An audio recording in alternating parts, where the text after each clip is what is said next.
Welcome, everybody. Thank you for joining us to the portion of Mishpatim. It is one of it is one of my favorite, but not for the reason that you would think. Parashat Mishpatim deals with basically cause and effect, with punishments and rewards, and so it's not for that aspect, but rather for, one of the biggest realization that a human being can get in his or her spiritual work, to realize that anything that happens to us to begin with is the result, is the fruit of whatever we put out there at some point. And so maybe right now I'm in a good mood and suddenly something smack me on my head and it hurts, and I don't connect it with anything because I've been good and I've been charitable and volunteering and considering myself even like a spiritual person, doing this or doing that, and why do I deserve something like that to ever happen to me, to ever happen to anybody, right?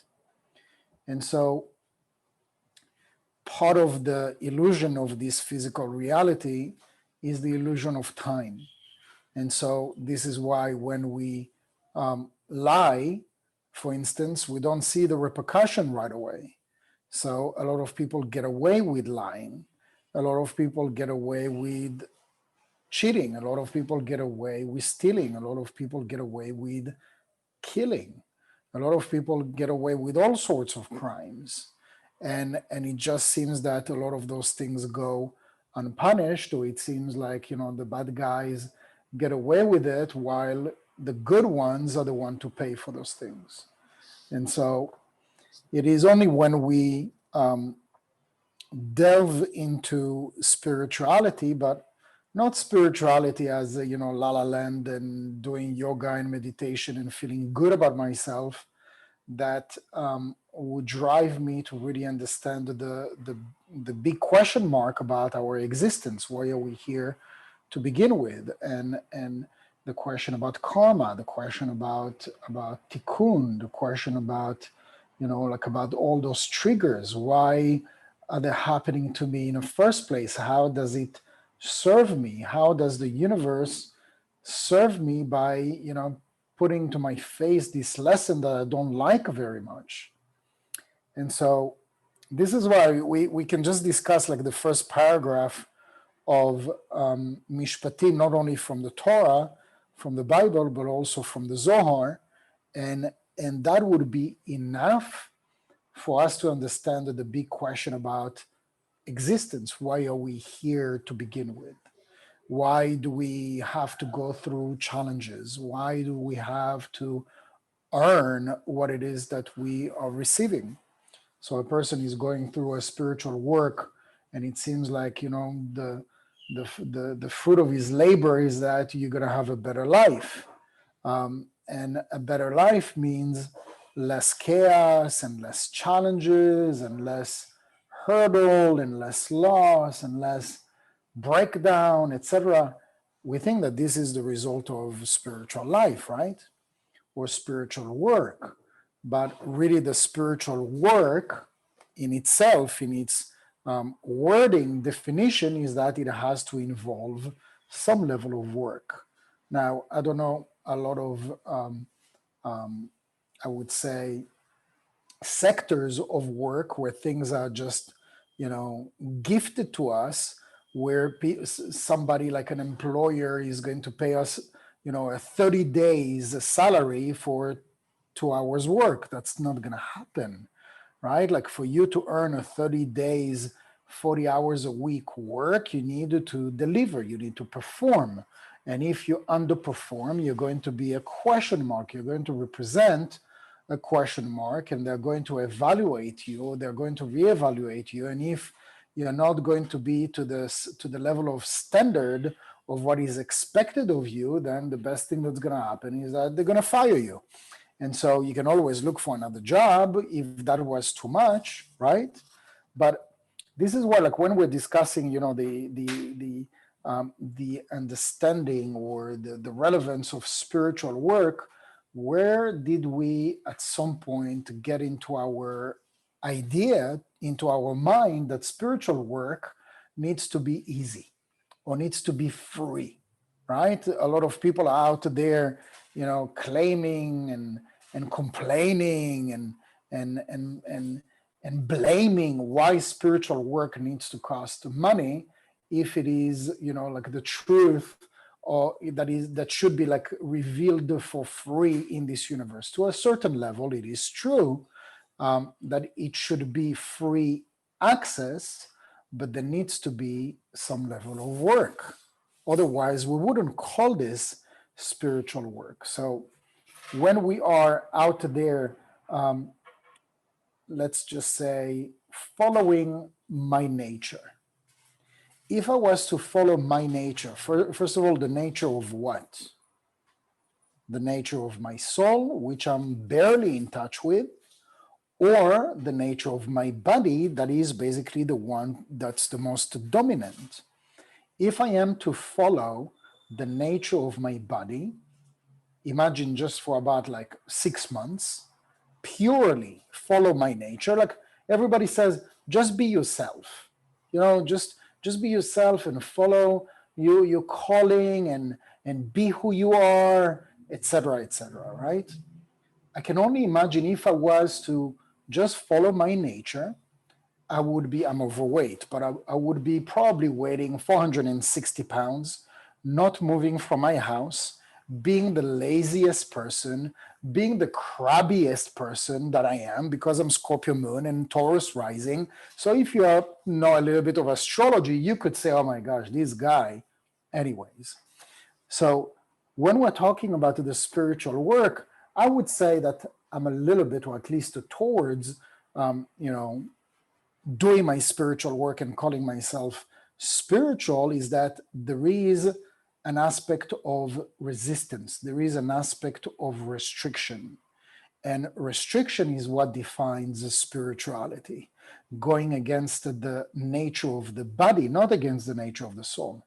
Going against the nature of the body is what determines the level of spirituality of an individual. So if you follow your nature, or if you tell anybody, oh, just be you, follow your nature, follow who you are, that's a very risky, dangerous thing to say, right? Because you can just have somebody follow the calling of all his desire to receive for the self alone, all his most selfish desires, and be as far as possible from his spiritual calling. So it's very important for us to discern, like to make a contrast between the two. So let's see what the Zohar says. פתח רבי שמעון ואמר, ואלה המשפטים אשר תשים לפניהם, תרגום ואילן דניין, דין היה, דית סדר קדמיהון, אילן אינון, סידורין דגלגולה, דינין דנשמתין, דאית דנו כל חד, וחד לקבל עונשה. So the Zohar is always, dramatic in order for us to maybe draw a lesson, but the lesson needs to be drawn or can be drawn only once we make, through experience, we draw what is my lesson, what is it that I want and what is it that I don't want. So I'll give you an example. The previous landlord that I had was a nightmare. And I didn't get the idea, why is it that I need to go through such an experience? How is that serving me? The new landlord is, what do you call it? Nightmare version 2. It's like a nightmare 2.0. So, I mean, the clearest lesson, by the way, it's much better now. It's a fantastic story just by itself, but if it led to any lesson, and probably now that I'm talking about it, maybe the reason why it got so much easier now is because or at least that's how I drew my own conclusion, that I'm not meant to have any landlord. I'm meant to go out there and do whatever is possible to be my own owner, basically, to own a house, God willing. And so at least he put like some good thoughts into my mind. So we can go one nightmare of a landlord 1.0, 2.0, 5.0, 10.0, and create this cycle, this repetitive cycle, and still without learning the lesson. So I'm going to talk about a landlord, but you can talk about a neighbor. And so sometimes, and I've heard that a few times, that people moved from where they were because they couldn't stand the neighborhood. And so they moved and they did all the checking, they knocked on doors, to check the neighbors, and everything seemed fine, and they were wonderful, and they were polite, and they were so kind and whatever. They moved there, and everything switched as soon as they signed the lease. The neighbors were horrible, basically neighbor nightmare 2.0. And so you can take landlord, neighbor, wife or husband, spouse, boss, and co-workers, and so many other repetition patterns that you can put on the list, add to that list, that as long as we are not grabbing the lesson that is to be learned, the tikkun is going to perpetuate. We're here to learn lessons. But we wouldn't have to learn a lesson if to begin with, I didn't mess up somewhere. If along the line, I didn't go out of alignment. When we go closer to Rosh Hashanah, we're going to start talking about Teshuvah, the redemption, which is basically returning the hay. Again, short story, the returning the hay is returning the hay of the Yud Kevavke. So when we are in alignment, when we're connected, when we're tuned in, all the ideas and inspiration and solutions are just flowing through me. I'm tuned in, I'm on, I'm connected, I'm inspired, I'm feeling powerful, I'm feeling invincible. And then there are days that I'm not connected. There are days that I'm out of alignment. And a lot of times the out of alignment is when the hay of the Yud Kevavke, that is from within and elevated to my higher self, is out of alignment. And the result of that is that my mind is foggy and I'm confused and I don't know what to do. And there are too many options, which direction to take, which contract to sign, which babysitter to take, which employee to hire. Like things become complicated when we are out of alignment. And so this alignment is the result of me. It is a result of my doing. It is not somebody that is coming to trip me and then I can blame somebody else for what it. Sure, I can, and this is what I do, but as long as that is what we do, like the blame and the victim version of me, that is how we're perpetuating the 1.0, 2.0, 3.0, 20.0, and it can be one lifetime, or it can be 20 lifetimes like this that it perpetuates. And not only it's going to perpetuate from you, but we're so sharing that we're going to delegate the same tikkun to our children. We learned that a tikkun or a karma is connected to ancestry. So it's very possible that if your grandmother had an issue with rejection and abandonment, then a daughter got it, and a granddaughter got it, and maybe 2 or 3 generations until that bond is not broken. And in order to break this bond, there has to be some serious spiritual work that is being done. But let's start with first talking about us. What is the Zohar here telling us? Patach Rabbi Shimon ve'amar, and so here it's Rabbi Shimon that is discussing those few words and deciphering them. Ve'ele hamishpatim asher tasim lifnehem, and those are the judgments that you would put in front of them. Atirgum, and so the translation, the interpretation is ואילן דניד תתסדר קדמהון, אלו הם סדרם של גלגול. So we're talking here about incarnation or reincarnation. So This is the word gilgul that comes from the word galgal, which is basically a wheel or a circle. And so imagine it's basically like a loop. And this is why when somebody is locked up into a loop, that's why you have 1.0, 2.0, 3.0, because we're locked up into this gilgul, into this cycle that can have, that we are not able to foresee the end of it until the lesson is not being learned. Now, the lesson to be learned is, and that's the question that we need to ask ourselves when something like this is happening, even if the answer is not coming right now because we're reactive or emotional, at least ask the question, how is that serving me? And so the reactive is, what do you mean how it's serving me? This guy is all sorts of names, and he's doing this to me. It's his fault. He generated this, he created this, he initiated this. It's his fault. And the pain or the discomfort or the rejection or the disrespect or the whatnot that I'm feeling right now is because of this person. You can be certain when we're thinking, operating in this way, we just created a loop of I'm disregarding the lesson.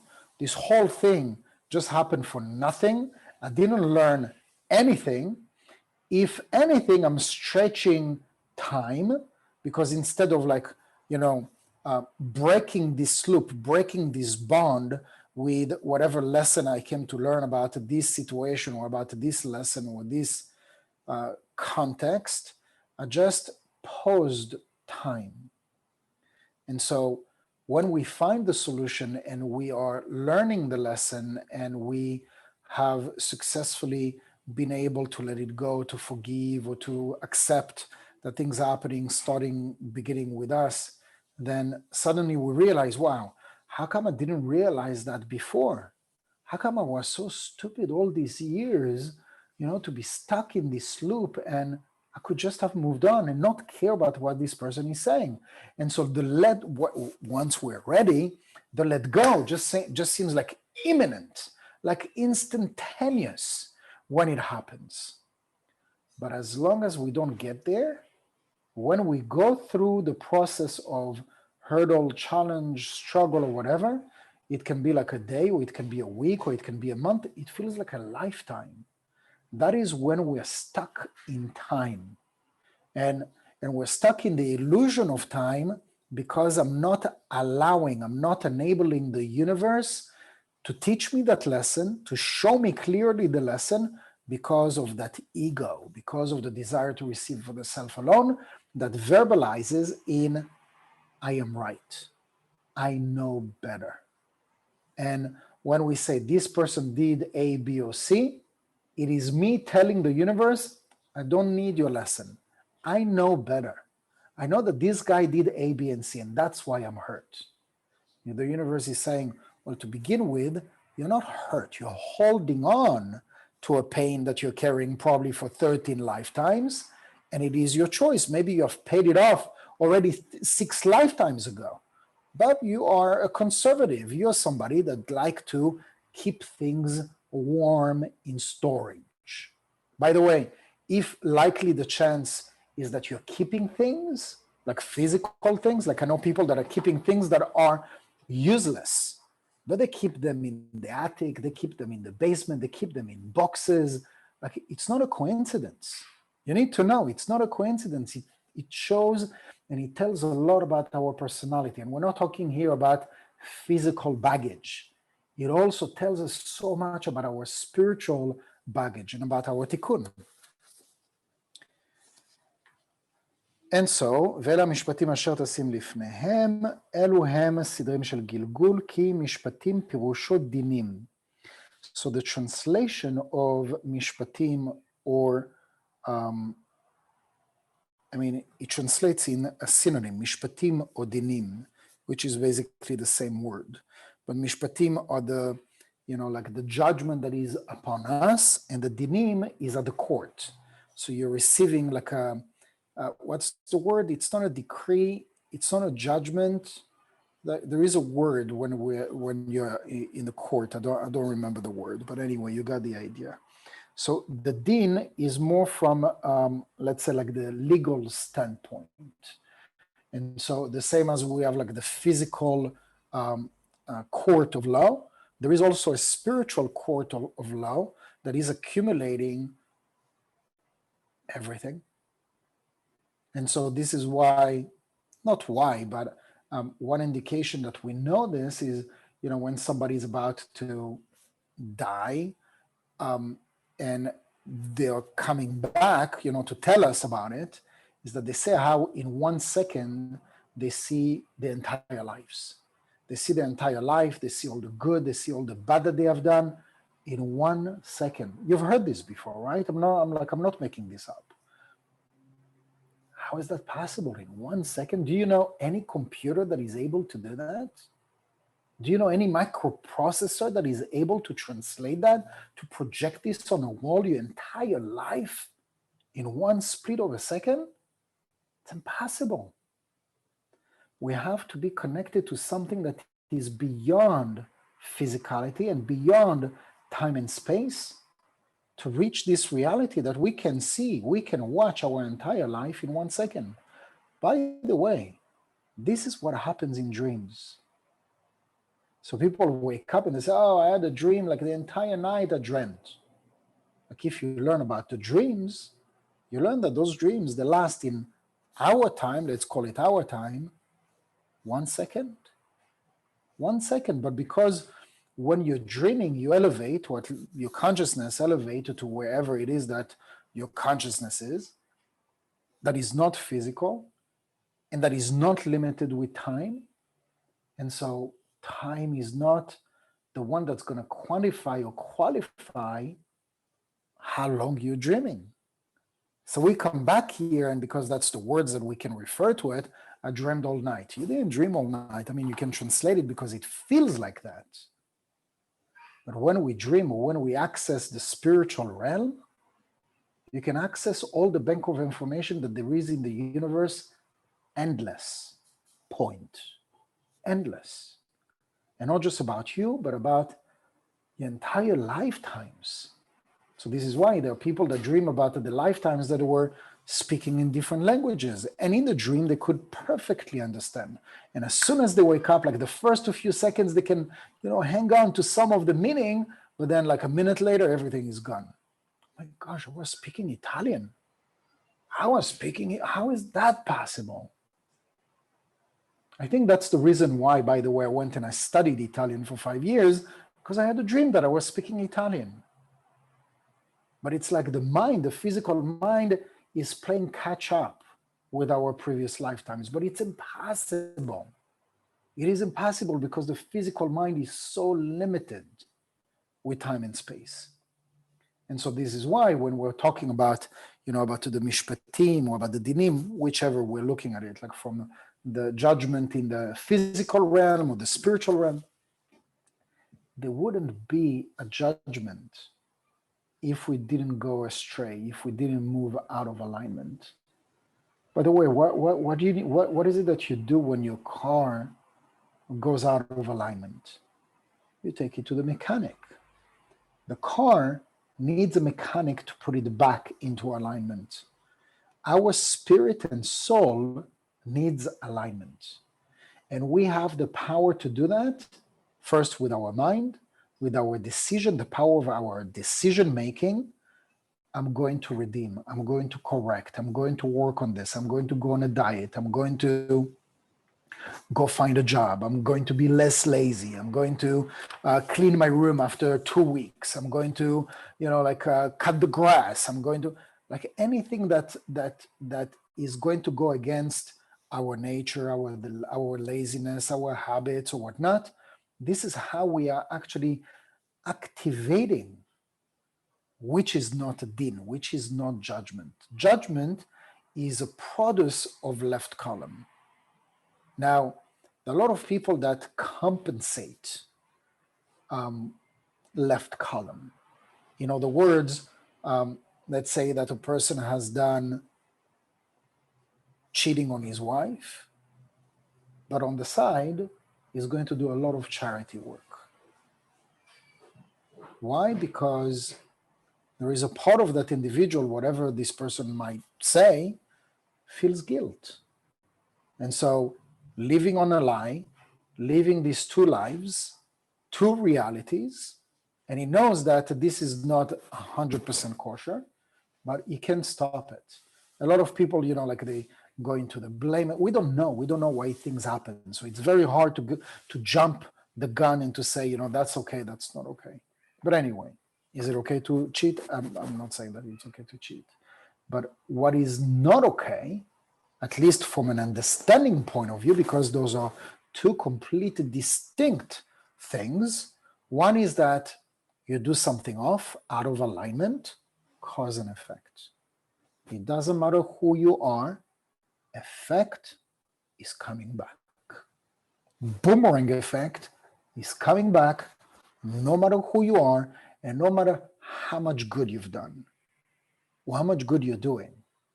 Now, if you're doing good, same boomerang effect applies exactly the same way. So if you're doing good, good's coming back. If you're doing bad, and bad, we can define it, but maybe at a later stage, it's coming back also.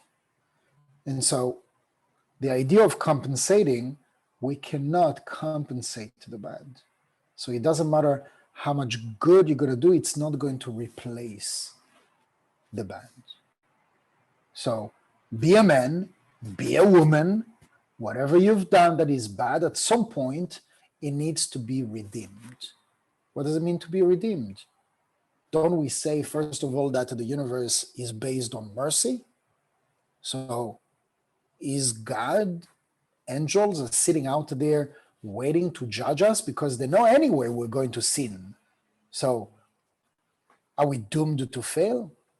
The answer is probably yes, but the comforting answer is that we're probably going to fall, we're probably going to judge, we're probably going to do something that's going to be off or even horrible.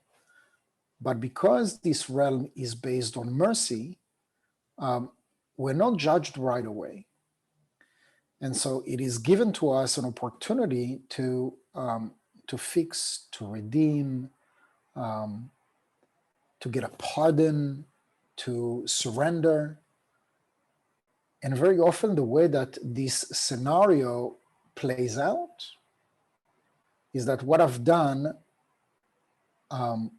word to word, action to action, is going to repeat itself, but I'm going to witness it as a spectator. And so maybe a year ago, maybe a lifetime ago, I've done this thing that is questionable. And now, because I'm limited with time, I don't remember what I've done a year from now, or even like a week from now. But imagine if I've done it 1 or 2 lifetimes ago. And it is happening, but it's not my doing. I see my neighbor or my cousin or my coworker or my employee doing exactly the same thing that I've done to somebody else. Now the universe is testing me. It's testing me to see if you want to earn the redemption, because we said spiritual work. If you want to earn the redemption for what you've done a year ago, I'm going to give you an opportunity to earn it. Because the universe cannot give us for free the redemption. It has to be earned, otherwise bread of shame. How? I'm going to witness exactly the same thing of somebody else doing it to somebody else.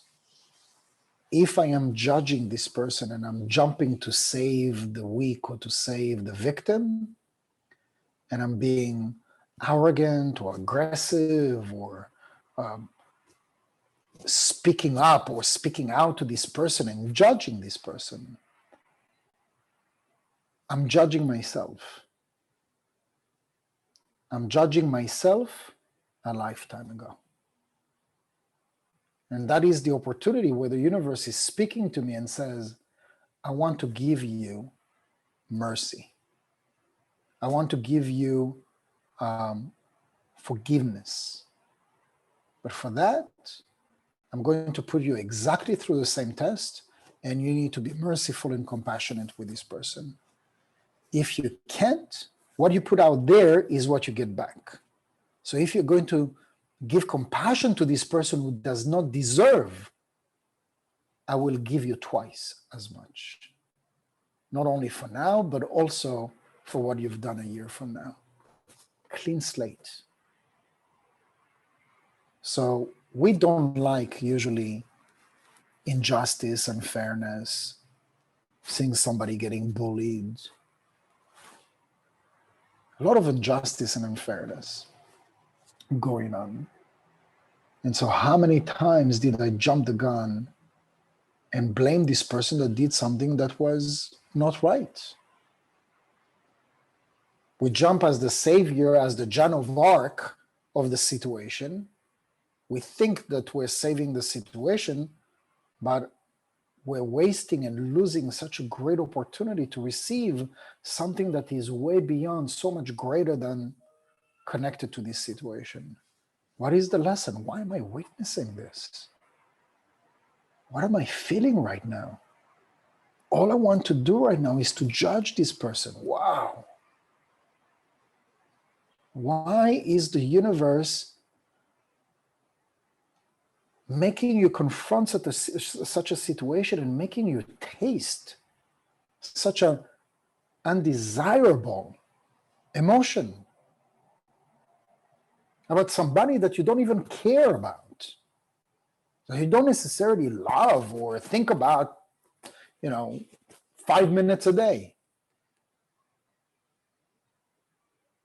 So if we're starting to look at it from an angle of how it is serving me, first the universe puts in front of us tests that are going to give us the antidote to what it is that we're watching. But we can't get the antidote if we're jumping the gun with a judgment. And when we jump the gun with a judgment, I'm receiving din. I'm receiving the negative decree. Sure, like we say, every person needs to deal with his own karma, correct? We always say, mind your own business. But then it's a big, big question mark, because what do you do when you witness something that is not okay, really not okay? You can eventually get involved if you do this work on yourself first. And that work that you need to do on yourself first is to realize this whole situation is about me. This entire scenario is about me. I'm seeing judgment right now because there is judgment in me. And this is an opportunity for me to cleanse. This is an opportunity for me to clean judgment out of my life. And that same judgment is keeping me away from greater health, greater happiness, greater success, and whatnot. This is a big spin on a lot of things, isn't it? So what, we're not supposed to, like I said, it's not like we're not going to get involved in anything. First, we need to do the work, spiritual work. Things don't happen by coincidence. You always say it, by the way, when you are in your good game. You say it, things don't happen by coincidence. The Creator God brings to us the right opportunity, puts us at the exact place at the right time, when it plays in our favor. When it doesn't play in our favor, we are at the wrong place at the wrong time. Why? Why? There is no such a thing. Yes, Ellen. Okay, I'm trying to imagine a scenario where you see something like, let's say you're, I don't know, at a park and you see a parent abusing their child or something, like something. So what you're saying is that's a reflection of something from my life or my former life or something. And in effect, what our behavior would just be indifference. We're supposed to feel some compassion for the parent, for the abuser, recognizing that that's some shade of us from some, like, I'm trying to It's like really it's understand what if you're we saying. were not into Kabbalah for many, many years, what I'm gonna say is not gonna make any sense. And that is, what do we know? We see this abused child. This child could have been the parent in a previous lifetime Right. and abused that parent that used to be the child. Like I said, If you're like I at that said, part, like I said, it's not that we are to witness and mind your own business and let these two people, get on each other's tikkun and finish their tikkun, right? I'm not saying that. What I'm saying is that first to do your work that you don't get involved emotionally. The more we become aware that the emotion part is what disconnects us. Because if first in my brain, in my mind, I am repeating like a mantra, this is happening for a reason. Mind themselves, what their tikkun is. But this is happening in my life for a reason. My principles dictate me to get involved. Dictate me. It's like it's beyond my nature. It's a handicap. I need to get involved. Sure, get involved. But first make sure that you take all the negative, all the judgment out of the picture. So you can do this at the same time. Like we said, there is no time and space. When you're connecting to a higher elevated state, 1 second can be a lifetime. 1 second. You can process an entire lifetime in one split of a second. This is ultimately where we would get that we're going to witness a situation. I'm going to process it first. I'm not going to be a judgment. The Creator put me in this situation. How can I help? Number two, how is that serving me? What is it that I need to cleanse inside me? What is in me that caused me to witness that, or that caused the universe to have this dysfunction? It is projected out of me. Can you picture that? You're seeing, you're witnessing something. It is being projected. Your eyes, what you're witnessing right now, it is you projecting outside of your world. This is on your screen. What you're witnessing, it's your screen. So what is in me that I can cleanse for whatever it is that I created, that I did at some point in my life or at some point in my previous lifetime? I'm taking full responsibility for this to exist. So you do this at the same time. You take responsibility. All this happens for a reason. You don't want to judge. You don't know what happened 3 lifetimes ago. Right now, it is calling your emotions to say, this is not okay. And you need to resist that. You need to resist that, because if we jump the gun and we judge, and first of all, we don't help the situation. We add a judgment into the judgment, and it becomes pure fire, and we're not helping anything, and we're not helping ourselves. And for God knows what is the reason that we're witnessing that in connection to what happened, could have happened 3 lifetimes ago, to give me an opportunity to inject mercy so that I can receive that mercy. Another scenario, it's very possible that in the past few days, you were going through a tough time and you're praying, God, please help me in this situation. I'm really challenged. I'm really feeling low. I'm really feeling like everything is against me. Send me some energy of mercy. Send me an energy of letting go, of surrendering. The universe is saying, oh, really? Okay. So tomorrow you're going to Trader Joe's, whatever, to Whole Foods. Let me send you to Whole Foods. As soon as you're going to get out of the parking lot, you're going to see somebody that's shouting at this other person.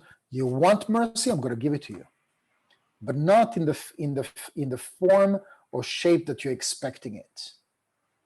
You need to transform the judgment into compassion so that I can give you the compassion that you're asking for.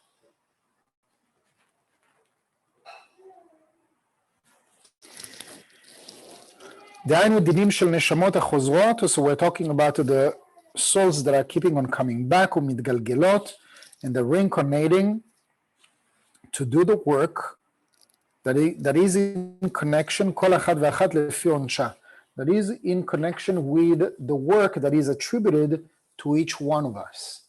So each one of us has a spark, has a mission, has a job, has a correction, has unfinished something from a previous lifetime that I'm coming back to be done in this lifetime.